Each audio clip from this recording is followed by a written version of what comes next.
여러분 반갑습니다. 김덕기입니다. 자, 이번 시간에는요, 챕터 2 직업 정보의 제공에서 직업 정보망의 특징 및 활용갑니다. 직업 정보망이 뭐냐면요, 그냥 직업 정보를 제공하는 여러 가지 요소들이 있습니다. 직업 사전이 있고, 직업 전망서가 있고, 워크넷이 있고, 뭐 기타 이런 이 직업 정보를 제공하는 이런 것들을 망라해서 직업 정보망이라고 합니다. 몰라도 돼요. 중요한 건 직업 사전이 직업 정보를 제공할 때 직업 사전이 어떠한 내용들이 들어가나라고 하는 게 이제 시험 문제입니다. 시험 엄청 잘 나와요. 여기 또 직업 사전 하면 기본적으로 얘는 한 두세 개는 먹고 들어가는 것 같아요. 강의 한번 들으면요, 한 세 문제는 15점 먹고 들어가요. 아주 쉽거든요. 그 아주 재밌는 쉬운 내용들 본격적으로 가보겠습니다. 직업 사전, 직업이 들어가 있는 사전이에요. 우리 국어 사전, 국어에 대한 정리해 놓은 사전이 국어 사전이에요. 영어 사전, 영어에 대해서 정리해 놓은 사전이에요. 뭐 국어 사전, 기역, 니은, 디귿, 뭐 가, 나, 다 해서 쭉 나오죠. 이런 사전이에요. 직업을 어떤 코드 번호, 가, 나, 다 이런 것처럼 코드 번호처럼 이렇게 만들어서 코드에 따라서 어떤 직업을 넣고 이 직업의 특성을 갖다 넣고 이런 것들이 직업 사전이에요. 직업이 들어가 있는 사전, 이게 직업 사전이에요. 끝났습니다. 쉽죠? 쉽습니다. 근데 여기서 제가 강의를 이런 식으로 해봐요.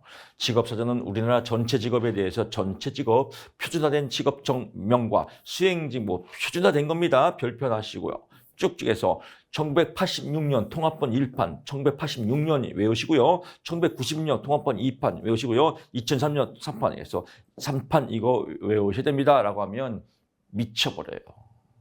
그런 강의는 투지식 아마추어 강의입니다. 패치게도 시험이 안 나와요. 왜냐하면 말이죠, 중요치 않거든요. 이게 뭘 중요해요? 1판이 나오건 2판이 나오건 3판이 나오건 18판이 나오건 뭐가 중요해요? 시험이 안 나와요. 이건 공부하지 마십시오.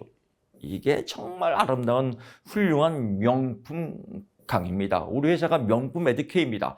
명품은요, 잘 버리는 거예요. 그냥 개나 걸이나 나오는 척척 다 외우면 미쳐버려요. 개, 걸 버리고 모, 윤, 모를 노려서 합격하는 게 프로입니다. 명품입니다. 외우지 마십시오. 볼 것도 없습니다. 직업사전의 유의사항 갑니다. 어떠한 유의사항이 있다, 어떤 유의사항이 있다, 뭐 쭉쭉 나옵니다.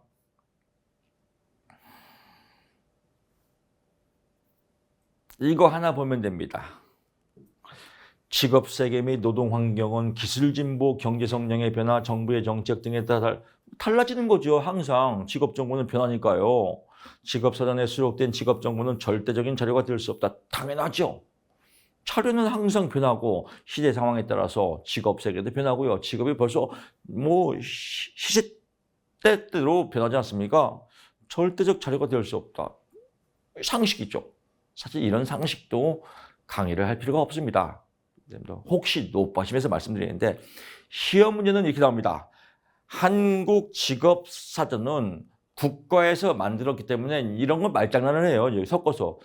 너무 많이 보면 안 돼요. 한국 직업 사전은 국가에서 만든 전체 직업에 대한 표준화된 직업 전망을 만들어 놓기 때문에 절대적인 자료가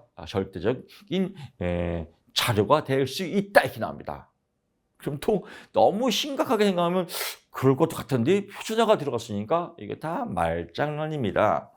절대적인 자료가 될 수 없다. 당연하지. 왜 시대가 계속 변하니까 뭐 이런 거 보시면 됩니다. 나머지 볼 거 없습니다.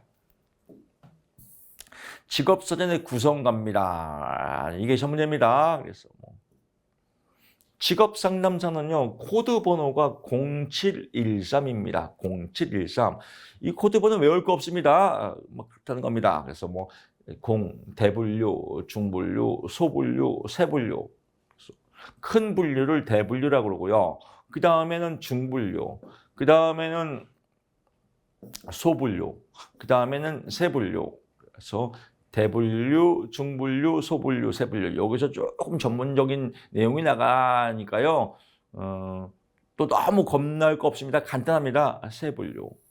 세분류가 제일 작아요. 세분류가 3이 아니에요.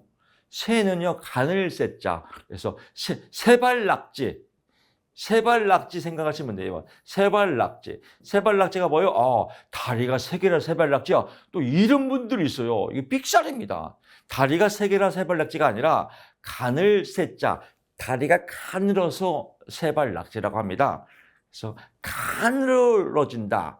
그 가장 뒤로 가는 거죠. 가늘 세자입니다. 그래서 점점점 밑으로 가늘어진다. 그래서 이것만 외우십니다. 코드 번호가 몇 자리죠? 4자리입니다. 대분류, 중분류, 소분류, 세분류. 그래서 세분류 중심이다. 직업사전은 무슨 중심이요? 세분류 중심이다 이렇게 나옵니다.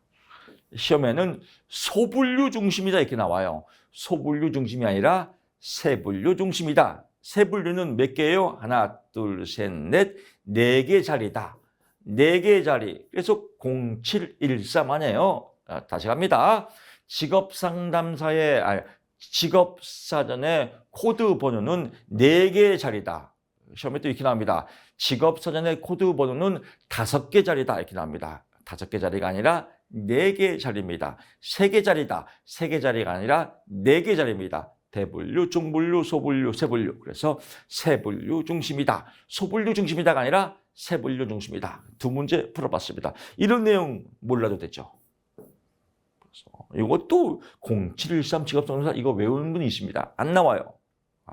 그래서 기본 틀이 코드 번호가 있는데 코드 번호는 대분류, 중분류, 소분류, 세분류 4개 자리로 이루어졌구나. 그래서 대중, 소, 세, 세분류 중심 끝에까지 세분류가 4개 자리거든요. 대중, 소, 세, 세분류 4개 자리로 이루어졌다라고 보는 겁니다. 이것도 알 필요 없죠. 그냥 샘플링으로 직업사전이 이런 식으로 코드 번호가 있고요. 거기다가 또 직업 이름이 있고요. 직업 상담사가 있고 직업 상담원이 있습니다. 직업 상담원은 고용노동부 무기계약직이에요. 하는 일은 똑같아요. 왜 이렇게 만들었나 모르겠습니다. 하는 일은 똑같아요. 근데 직업 상담사, 직업 상담원은 고용노동부 무기계약직. 그래서 공무원이죠. 별도로 시험을 봅니다. 직업상담사 자격증이 있으면 5점 가점을 줍니다. 그래서 여러분 자격증 취득하시고 직업상담원 무기계약직 노려보시기 바랍니다. 과목도 간단합니다. 직업상담심리학, 또 고용보험법, 또 국민기초생활보장법 이 3과목 시험 보거든요. 객관식입니다. 그래서 직업상담사 취득하시고 직업상담원 1년에 시험 한 번 봅니다. 보통 한 4월, 5월에 보거든요. 그래서 꼭 노려보시기 바랍니다. 이왕 공부한 거고 내용 직업상담사하고 거의 다 80% 똑같고 공무원 무기계약직이고 가점 5점 주고 얼마나 좋습니까? 그래서 꼭 나중에 직업상담은 도전해 보시기 바랍니다. 우리 카페에서는요 별도로 뺐습니다. 그래서 직공모에서는 직업상담사 직공패스라고 있습니다. 카페가 직공패스 직업상담사와 관련된 공무원을 패스하자 직공패스 사이트에 가면요 고용노동부 무기계약직 직업상담사 또 공무원 9급 직업상담사 공무원 9급 직업상담사 공무원 7급 이런 내용들 개설 지금 직업상담원은 개설됐고요. 공무원 과정도 개설 지금 순차적으로 하고 있습니다. 사실 이제 여기서 말씀드리면 추가적으로요. 여러분들 공무원 시험 어렵다라고 하는데 어렵지 않아요. 공무원 직업상담직 공무원, 고용직 공무원의 시험이 9급, 7급은요. 실질적인 문제를 보게 되면 직업상담사보다 더 쉬워요. 그러니까 직업상담사를 공부를 다 해보신 분들은요. 공무원 9급, 7급 시험 문제가 굉장히 우습게 보여요. 너무 쉽거든요. 실질적인 시험 문제를 말씀드릴게요. 이렇게 나와요. 여우와 심포도 자기 자신을 정당화시키는 것을 무슨 방어기제 중 무엇이라고 합니까? 답 3번 합리화. 이게 실질적인 문제입니다. 너무 쉽지 않나요? 그래서 여러분들 도전해야 쟁취할 수 있습니다. 도전하시기 바랍니다. 부가 직업 정보가 있습니다. 부가 직업 정보. 이제 직업 정보가 쭉 부가적으로 뭐가 나오냐 이거 부가 직업으로. 그래서 뒤에 또 자세히 나옵니다. 정규 교육은 어떻게 이루어지며 유사 명칭은 뭐고 숙련 기간은 뭐고 관련 직업은 어떻게 되고 직무 기능 이런 내용들에 대해서 세세하게 다 나옵니다. 문제가. 그래서 하나, 둘, 셋, 넷, 다섯, 여섯, 일곱, 여덟, 아홉, 열, 열하나, 13개. 13개 과정에 대한 문제가 다 나와요. 여기서 기출문제가 20문제 풀어보는 거예요. 그러니까 이 내용에서 무조건 한두 문제는 먹고 들어가요. 여기서 2문제 나왔다. 10점 먹고 들어가요. 60점이 합격인데 10점 여기서 먹고 들어가요. 직업정보 참 쉽죠. 이 자세한 내용들은 또 뒤에서 안내해 드리겠습니다. 취업 알선만 있고요. 부가직업 정보에 대한 내용이 있다. 뭐 이렇게 보시면 될 것 같고요. 이제 직업사전의 구성체계입니다. 이게 시험 문제입니다. 구성체계다. 그래서 이건 2체도 나올 수 있습니다. 코본 개수부다라고 딱 찍어야 돼요. 코본 개수부 이게 구성체계입니다.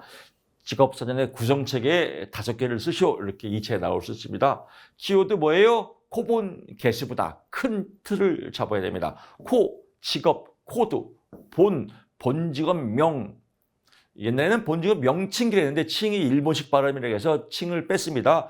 본 직업 명. 그 다음에 개, 직무, 개요. 수행, 직무. 그 다음에 아까 설명드렸던 13개의 부가직업 정보, 부가적으로 세세하게 들어가는 부가정보. 이렇게 4가지의 구성체계로 이루어져 있다. 다시 갑니다. 직업사전은 직업이 들어가 있는 사전인데 이 직업사전의 구성체계는 5개로 이루어져 있다. 코본, 개수부, 첫 번째 직업 코드가 있고 그래서 직업상담사 0713 코드가 있죠. 직업 코드가 있고요. 이 직업 코드 다음에 본직업명 그래서 0713 직업상담사 본직업명이 있고요. 직업명에 여러 가지 해당되는 내용들 이 직무 개요가 되겠죠. 또 직무 개요에 필요한 수행 직무들, 세세한 내용들, 그리고 전반적인 부가직업 정보가 어떻게 이루어지는지 이렇게 되어 있다. 코본 개수부. 그래서 다음 중 구성체계가 아닌 것은 이렇게 시험에 나오겠죠. 그래서 코본 개수부 아닌 게 시험 문제입니다. 참고적으로요, 부가직업 정보에 얘는 직무 개요죠. 직무 개요가 있고요.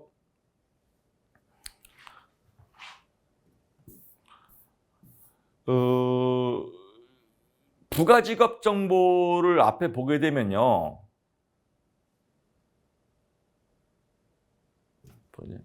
직무와 관련된 쭉 보게 되면 직무 기능이 있단 말이에요. 직무자가 똑같이 들어가죠. 그래서 이걸로 또 문제 말장난을 해요. 직무 기능은 부가직업 정보 안에 들어가 있는 겁니다. 부가직업 안에. 직무 기능은 부가직업 정보예요. 코드가 아니라. 얘는 직무 개요고요. 큰 틀 개요고.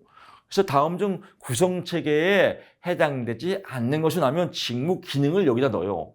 그러면 직무 아래까리 이거 봤는데 라고 하면 또 아주 미쳐버려요.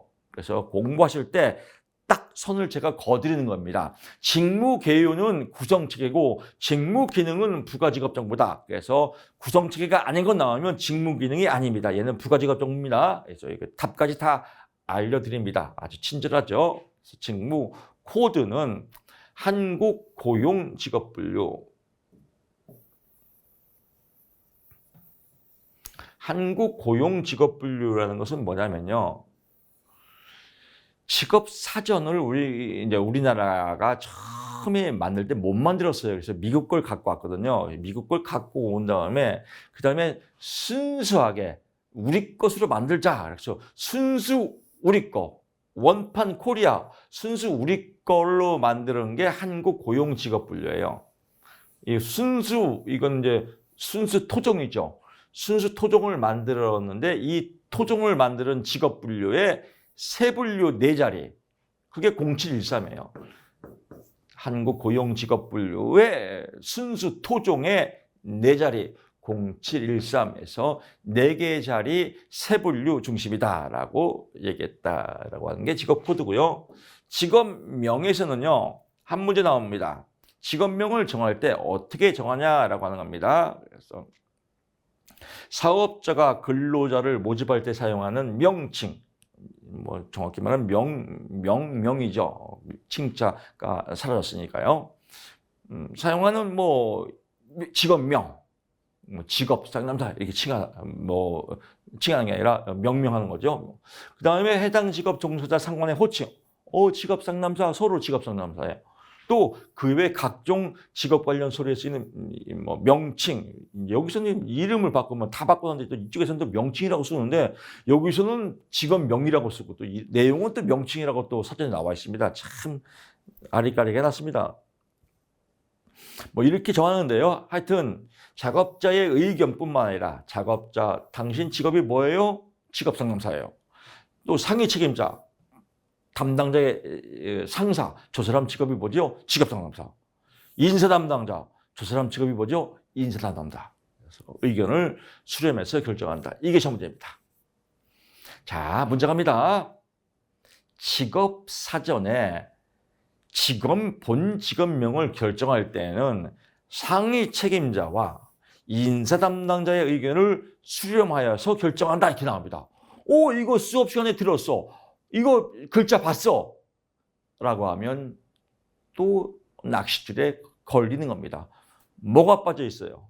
작업자 본인의 의견이 들어가야 돼요. 이렇게 말장난을 하는 겁니다. 그래서 공부를 어설프게 하게 되면요. 다 맞는 것 같아요. 봤거든요. 근데 그 중에서 아주 출제자가 장난질 하거든요. 다시 갑니다. 직업명을 정할 때에는 상위 책임자와 인사 담당자의 의견을 수렴해서 결정한다. 이렇게 나옵니다. 옳다, 틀리다, 삑살이에요. 뭐가 빠졌어요? 작업자의 의견은 빼뜨렸기 때문에 삑살이다. 작업자의 의견이 들어가야 된다. 그래서 3박자가 들어가야 돼요. 작업자 의견, 상위 책임자의 의견, 인사 담당자의 의견, 이 3박자가 들어가야 된다. 그래서 이거 포인트 잡으시고요. 가급적 외래어를 피하고 우리말로 표기하되 우리말 표기에 현장감이 없을 경우에는 외래어를 교육부에 정한 외래어 기법에 따라서 표기한다. 그렇죠. 직업이 있는데 뭐 컴퓨터 프로그래머 직업이잖아요. 그럼 이거를 뭐 어떻게 뭐 컴퓨터 이 북한식으로 북한식으로 자동 뽕으로 움직이는 큰 기계를 움직이는 사람 이렇게 만들 수가 없잖아요. 그래서 이렇게 외래어 표기법에 맞춰서 표기한다 이겁니다. 또 여기서 잠깐 우리는 공부가 중요한 게 아니라 말장난이 중요해요. 말장난을 우리가 피해 가야 돼요. 말장난을 골라내야 돼요. 그게 우리의 목적입니다. 시험에 이렇게 나옵니다. 직업사전은 국가에서 표준화 시스템을 만들었기 때문에 외래어를 쓰면 안 된다. 왠지 그럴듯해요. 그 외래어를 쓰면 안 되면 그 외래어 직업은 어떻게 하라고요? 그래서 외래어를 쓰면 안 된다라고 하면 삑살이에요. 외래어를 가급적 피하고 대신에 외래어를 쓸 수밖에 없는 직업은 외래어 표기법에 맞춰서 표기한다. 다시 한번 정리합니다. 직업사전의 구성체계 코본 개수부에서 직업 코드는 한국 고용직업분류에 있는 우리나라 토종에 있는 네 자리, 예를 들면 0713, 대분류, 중분류, 소분류, 세분류, 세분류 중심 4개의 자리다. 직업코드. 직업명은 작업자의 의견 플러스 상위 책임자의 의견 플러스 인사 담당자의 의견 3개, 완고, 투고, 쓰리고의 의견을 수렴해서 결정을 한다. 외래어는 표기를 한다, 안 한다? 표기를 한다. 다만 가급적 줄이고 외래어로 표기할 수밖에 없는 직업은 외래어 표기법에 맞춰서 표기한다. 라고 해서 이런 내용이 딱딱 떨어지면 공부 겁나게 재밌습니다. 여러분도 이거 혼자 책 볼 때는 무슨 말인지 모르겠는데 강의 들으니까 진짜 공부 너무 재밌는 거 아니에요? 세상에서 제일 쉬운 게 공부 같아. 이런 재수없는 발언이 막 나오고 싶은데 참아야 돼요. 이런 말 잘못하면 좀 그렇습니다. 근데 세상에서 제일 재밌는 게 이 공부 같아. 사실 재미있잖아요. 직무개요는 나올 게 없습니다. 직무개요가 직업사전의 구성체계구나. 직무기능은 부가직업정보의 내용이고 직무개요는 구성체계에 들어간다. 이 정도만 알면 됩니다. 수행직무 갑니다. 수행직무도 나올 것 딱 하나뿐이 안 나옵니다. 뭐 어쩌고 저쩌고 쭉 나오는데 내용 기술은 시간적 순서에 의해서 작성한다. 작업 순서에 의해서 작성한다라고 합니다. 작업 순서. 구체적인 작업 내용은 작업 순서에 따라 기술한다. 이거 하나 나옵니다. 시험에는 또 살짝 바꿔요. 직업사전의 수행 직무는 작업 순서보다 작업의 중요도에 따라서 서술한다. 이렇게 나옵니다. 그럼 또 왠지 또 그럴듯하잖아요. 작업의 중요도, 중요한 것부터 먼저 써야지. 작업의 중요도가 아니라 작업의 순서에 따라 서술한다. 자, 이게 원포인트입니다. 다시 갑니다. 수행 직무는 작업의 중요도에 따라서 서술하는 게 아니라 작업의 순서, 시간적 순서에 따라서 기술한다. 그럼 다 했습니다. 뭐 완벽하게, 퍼펙트하게 다 끝났습니다. 부가직업 정보 갑니다. 부가직업 정보에 13개 이제 개별적으로 갑니다. 하나, 정규 교육입니다. 해당 직업의 직무를 수행하는 데 필요한 일반적인 정규 교육 수준을 의미하는 거다라고. 일반적인 정규 교육 수준이에요. 직업 상담사가 필요한 일반적인 정규 교육 수준. 다만 직업 종사자의 평균 학력을 나타내는 건 아니다. 직업 상담사 평균 학력이 뭐 어느 정도다. 평균 학력을 나타내는 것은 아니다 이겁니다. 이게 시험 문제입니다. 시험 문제는 정규 교육은 일반적인 정규 교육 수준뿐만 아니라 평균 학력도 나타낸다 이렇게 나옵니다. 평균 학력은 나타내지 않는다라고 보시고요. 또 여기 갑니다. 독학, 검정고시 등을 통해서 정규교육 과정을 이수하였다고 판단되는 기관도 포함한다. 독학이나 검정고시로 정규교육 과정을 이수했으면 그것도 포함을 하는 겁니다. 시험에는 이렇게 나옵니다. 독학, 검정고시 등 통해서 정규교육 과정을 이수하였으면 독학, 검정고시는 정규교육에 포함하지 않는다 이렇게 나옵니다. 웃기지 마라. 포함한다. 우리 교수님이 그랬습니다. 포함한다고 라고 보시면 되고요. 그 다음에 나오는 건요, 여기 복잡하니까요, 이렇게 수준은 1부터 6까지 이 수준을 나타내는 겁니다. 수준을 나타냈다라고 보고요. 전문대조리를 별도로 뺐어요. 12년조가 14년이야. 시험에는요, 얘를 묶어요. 그래서 전문대조리를 없애고 중졸, 고졸, 대졸, 또 대학원 이상 이렇게 나오면 삑살이에요. 전문대를 별도로 뺐다라고 보시면 될 것 같고요.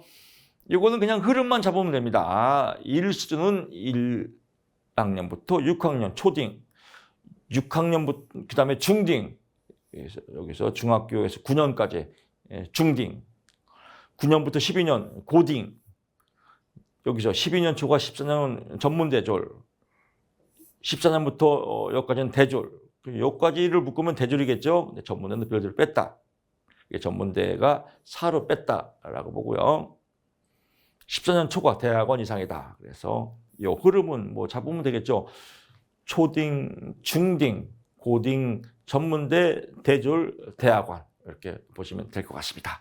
그래서 정규교육 끝났습니다. 숙련 기간 가죠. 얼마큼 숙련 기간이 필요한가라고 보는 겁니다. 정규교육 과정을 이수한 이후 해당 직업의 직무 수행을 평균적인 수준으로 수행하는 것을 필요한 겁니다.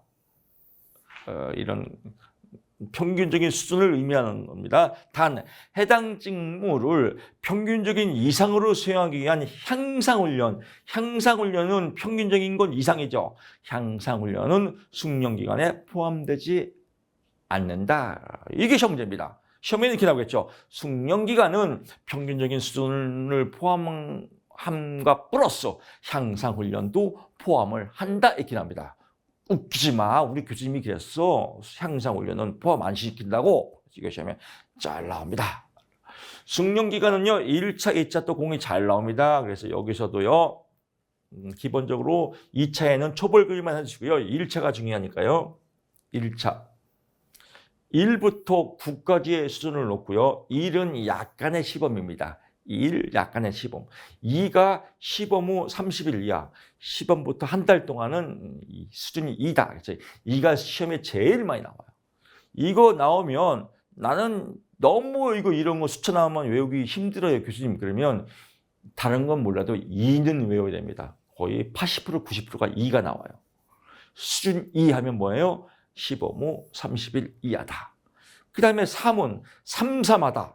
3개월 이하. 1개월 초과부터 3개월 이하. 3. 그 다음에 계속 붙이면 되겠죠. 3개월 초과 6개월은 4. 6개월 초과 1년. 1년이 반띵이구나. 그래서 5. 그래서 1년 이하는 5. 3하다 3. 이렇게만 보시면 될 것 같습니다. 밑에는 안 나와요. 다시 갑니다. 약간의 시범은 뭐예요? 1. 시범 후 30일 이하는 2. 이게 시험에 제일 많이 나옵니다. 2. 시험 볼 때 너무 당황해서만 헷갈려요. 그러면 2 찍으세요. 2. 9분 2가 답입니다. 거의 시범 후 30일. 3은 3하다 1개월 3. 1년의 반, 1년의 반띵 5. 이렇게 보시면 될 것 같습니다. 직무 기능합니다. 직무 기능은요, 3가지. 자료와 사람과의 관계, 사물과의 관계, 이 3가지에 대한 내용을 알아보는 거가 직무 기능이다. 어떤 기능이 있냐? 자료에 대한 기능이 있고, 사람에 대한 기능이 있고, 사물에 대한 기능이 있구나. 그래서 다음 중 직무 기능의 요소가 아닌 것은 1. 자료, 2. 사람, 3. 사물, 4. 떡볶이 하면 답이 떡볶이가 되겠죠? 그래서 이렇게 한 문제가 나옵니다. 여기서 제일 많이 나와요. 한 문제가 나오고요. 사람과의 관련기는 위계적 관계가 없거나 희박하다. 위계적 관계가 이 서열도가 있는데요. 이 서열도가 쭉 있습니다. 이 수준 서열도거든요. 여기는 1이 아니라 0부터 시작해요. 0. 여기 직무 기능은 직무 기능, 이응자가 들어가는구나. 얘는 1이 아니라 0부터 시작해요. 그래서 0부터 8까지 수준이 있는데 사람은 뭐 교육. 학교에 선생님이 수업하고 있어요. 교정 선생님 마음대로 못 들어가요. 왜? 그 수업에 있는 담당 선생님이 대빵이거든요. 그래서 사람은 위계 질서가 없거나 희박하다 이런 의미입니다. 그래서 다시 갑니다. 사람은 위계적 기능, 위계적 관계가 없거나 희박하다. 시험에는 이렇게 나옵니다. 사람에 관련된 기능은 위계 질서가 철저하고 뚜렷하다 이렇게 나옵니다. 웃기지 마라. 위계적 관계가 없거나 희박하다. 위계적 관계가 없거나 희박한 건 어떤 기능입니까? 라고 하면 또 답이 사람이다. 이렇게 해서 또 시험 문제가 나옵니다. 사물과 관련된 기능은 작업자가 기계와 장비를 가지고 기계, 장비 이런 쭉 사물이니까 알겠죠. 특별하게 볼 건 없고요. 자료, 사람, 사물 중에서 위계적 관계가 없거나 희박한 건 사람의 기능이다라고 보고요. 이건 1차, 2차에도 잘 나옵니다. 그래서 요거는 1차에는요. 요 3가지를 구분하는 게 시험에 나옵니다. 그래서 다 외우지 마시고요. 이 3가지만 보십시오. 종조분. 종조분 하면 뭐가 떠오르죠? 분. 똥이 떠오르네, 똥. 좀 더럽지만 더러운 게 또 잘 기억이 남습니다. 군대에서도 더러운 놈이 아주 기억이 또 오래 남지 않습니까? 공부도 더러운 게 기억이 잘 남습니다. 종조분, 똥이 생각나죠. 자협교 하면 또 뭐가 떠올라요? 다리가 생각이 나네요. 설정제 하면 뭔가 약품이 떠오르네요. 그렇습니다. 이렇게 해서 제가 키워드 만들었습니다. 미국에서 알파고 만들 때 저는 이 종좁은 똥을 만들었습니다. 종좁은 똥을 자엽교 다리에서 그냥 버리면 환경 오염이 되지 않습니까? 설정제랑 함께 버리자. 이렇게 오늘 이거 외우셔야 됩니다. 다시 갈게요. 이런 거 외우면 재밌죠. 막 은율 만들어서 종좁은 똥을 자엽교 다리에서 설정제와 함께 버리자. 종조분 자엽교 설정제 아주 좋아. 뭐 이렇게 공부 재밌게 뭐 만드는 겁니다. 다시 갑니다. 종조분 자엽교 설정제, 종조분 똥을 자엽교 다리에서 설정제와 함께 버리자. 아주 좋아라고 보시면 될 것 같습니다. 두 문제 먹고 들어갑니다. 자, 문제 갑니다. 일단 외웠고요. 시험 문제는요, 여기에 들어갈 말을 뭐 고르시오 이렇게 나옵니다. 시험 문제. 그럼 뭐 종조분, 이게 종조분. 그 다음에 자협교, 설정제 이러면 한 문제 5점 먹고 들어갑니다. 쉽죠. 종은 종합, 조정. 사실 뭐 이게 뒤에 몰라도 됩니다. 자협교, 자문이 대빵이고, 그 다음에 협의, 교육, 설치, 정밀 작업, 제어 조작이다라고 하고요. 두 번째는요, 이것들의 합을 구하시오 이렇게 나옵니다. 종합, 협의, 예를 들면 제어 조작의 합을 구하시오 이렇게 나왔단 말이에요. 그러면 얘 써놓고요.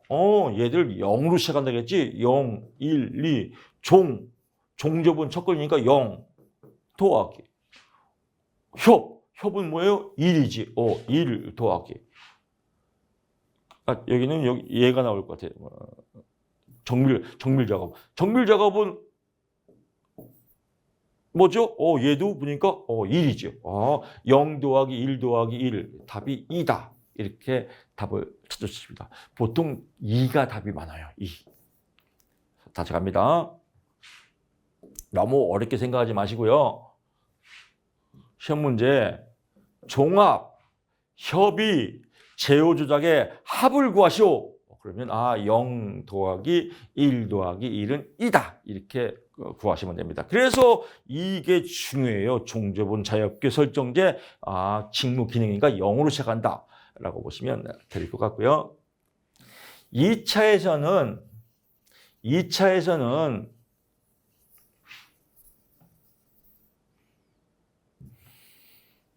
요걸 쓰시오라고 했습니다. 하나, 둘, 셋, 넷, 다섯, 여섯, 일곱 개에서 뭐 요거 써놓고 이건 2차 때 외우시면 되고요. 지금부터 외울 필요 없습니다. 지금은 종조분 자엽교 설정제만 아시면 될 것 같고요. 그렇습니다.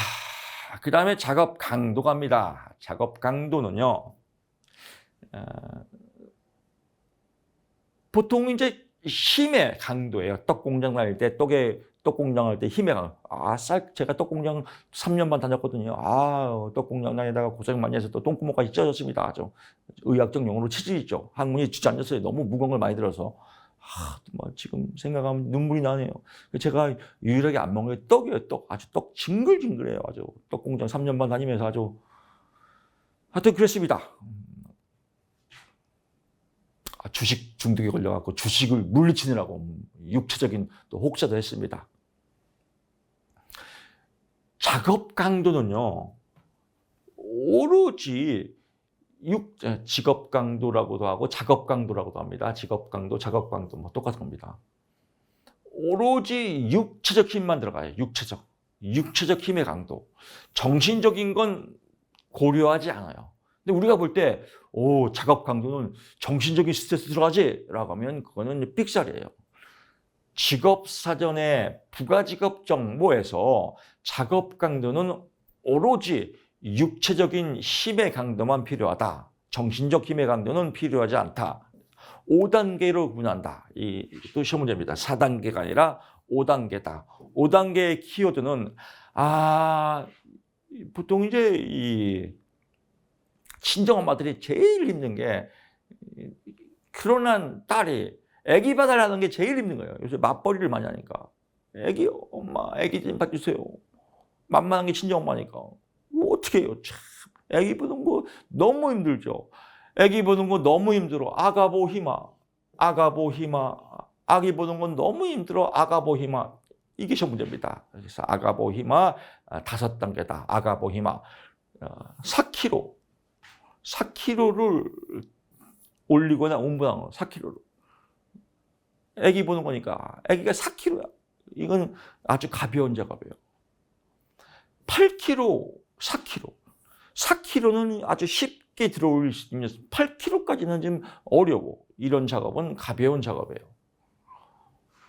여기서 또 아주 완벽주의자들 교수님 아니 보통 작업은 보통은 10이에요. 그냥 10. 보통 10이라는 게 10 보통 하면 이해가 빠르죠. 10, 20. 10kg는 빈번히 들어올릴 수 있는데 20kg까지는 너무 힘들어요. 그래서 10kg, 20kg는 보통 작업이다라고요. 교수님, 굴은 어디 있어요? 굴은 저도 몰라요. 굴은 안 만들었으니까요. 이런 건 묻지도 말고 따지지 마세요. 이런 거 궁금한 사람은 성격 고쳐야 돼요. 구가 없네요? 이런 분도 꼭 있다니까요. 이건 몰라요. 제가 만든 게 아니라. 그러니까 그냥 없는 갭이다 넘어가야지.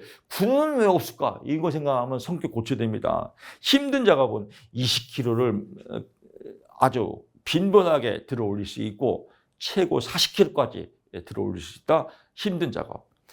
아주 힘든 작업은요. 40kg 이상입니다. 그래서 여기서 여기도 오타네요. 이거 지으시고요. 최고 40kg 물건을 들어 올리는 작업은 힘든 작업이고요. 아주 힘든 작업은 40kg 이상을 들어 올리는 겁니다. 40kg 이상입니다.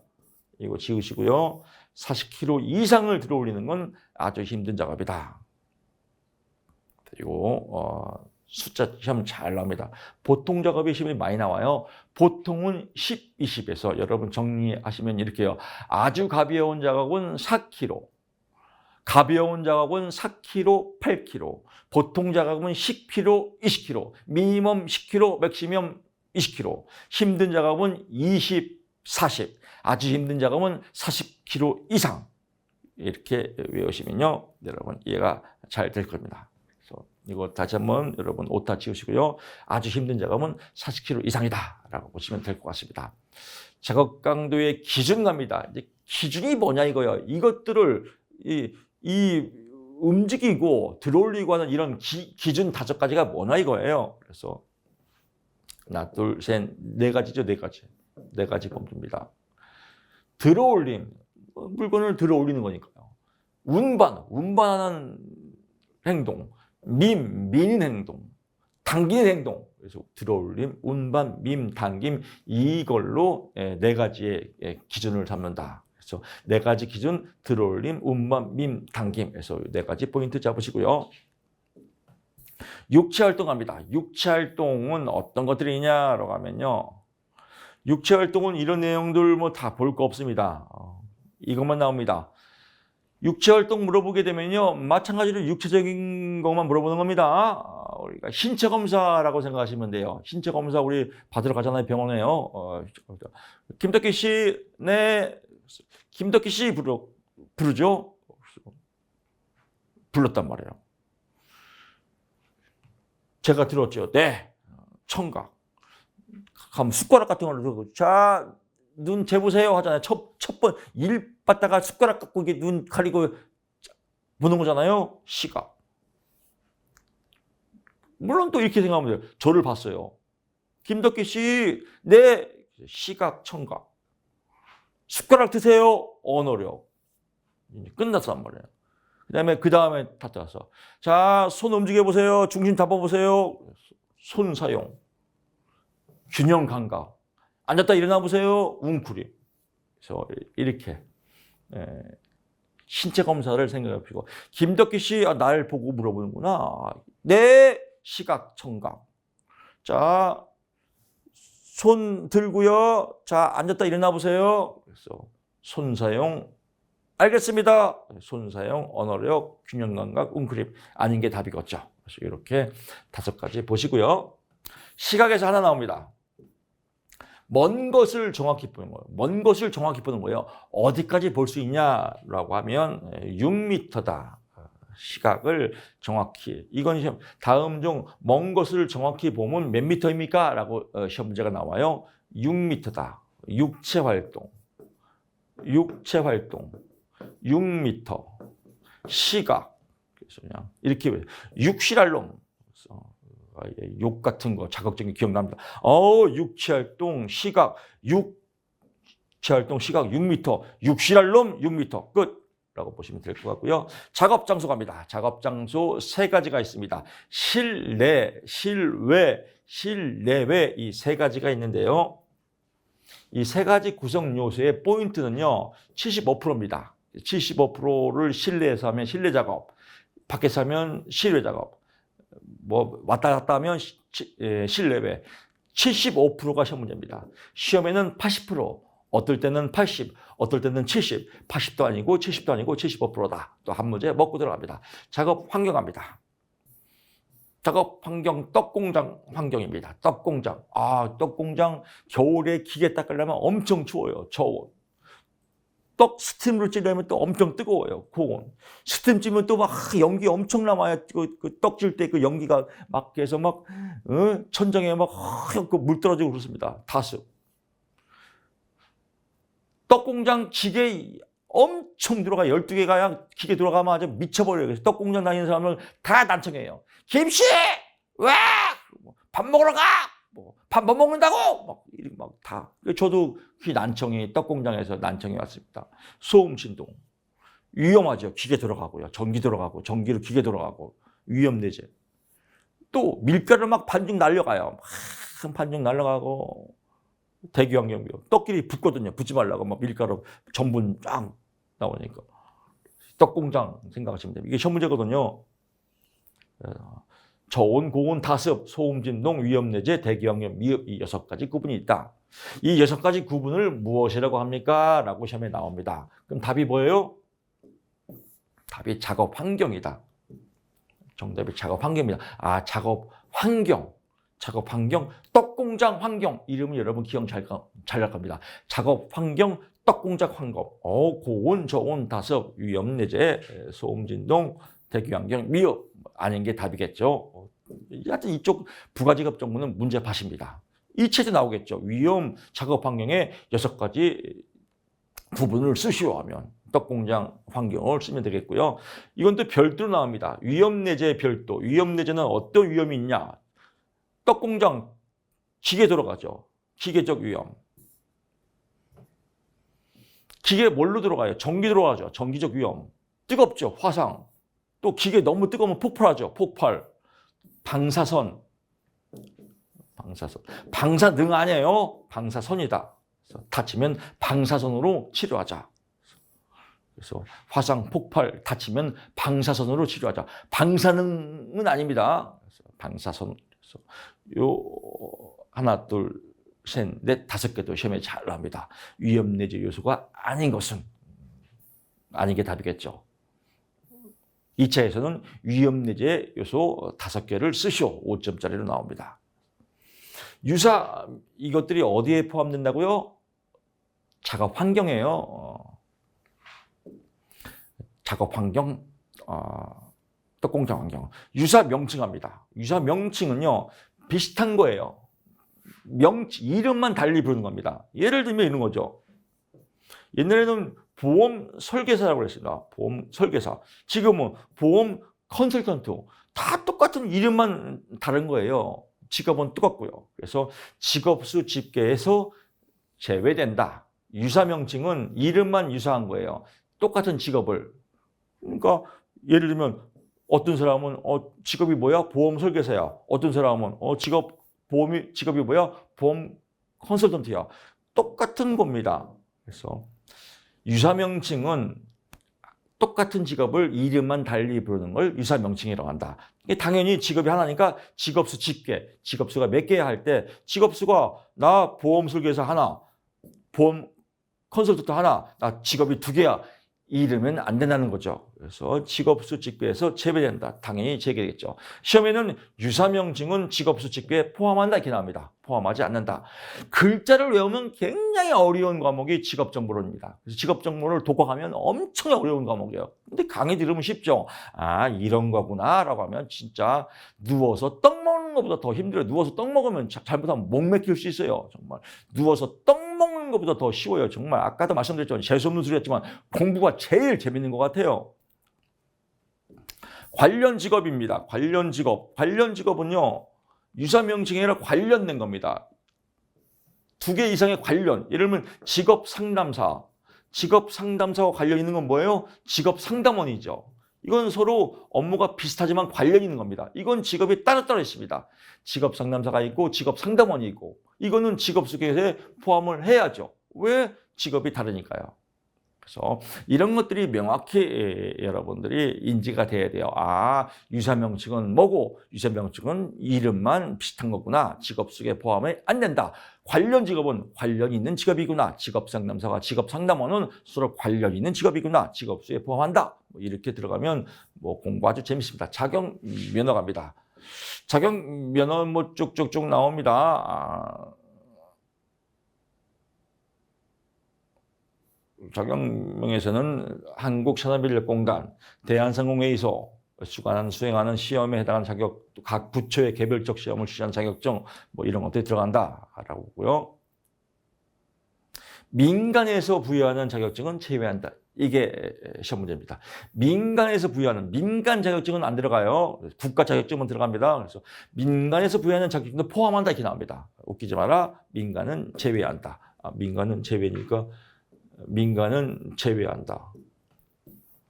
국가 자격증만 들어간다. 우리 직업상담사 국가 자격증이죠.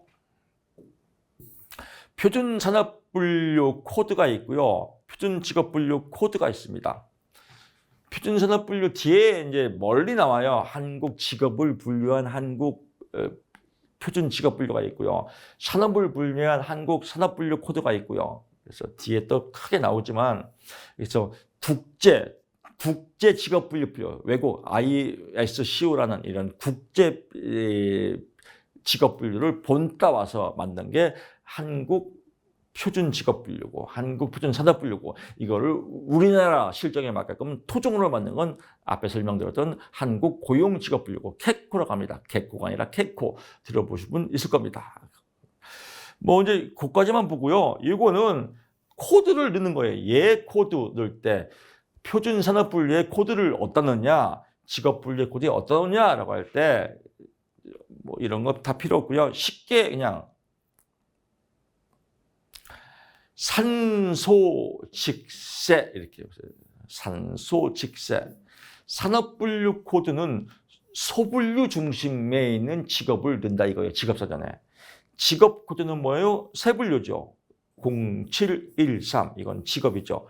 직업 코드는 세분류 중심 4개 자리를 넣고 산업은 큰 덩어리니까요. 한국 표준 산업분류는 뒤에 나오지만 대분류, 중분류, 소분류, 세분류, 세세분류 이 5개의 코드 번호를 부여하거든요. 산업이니까요.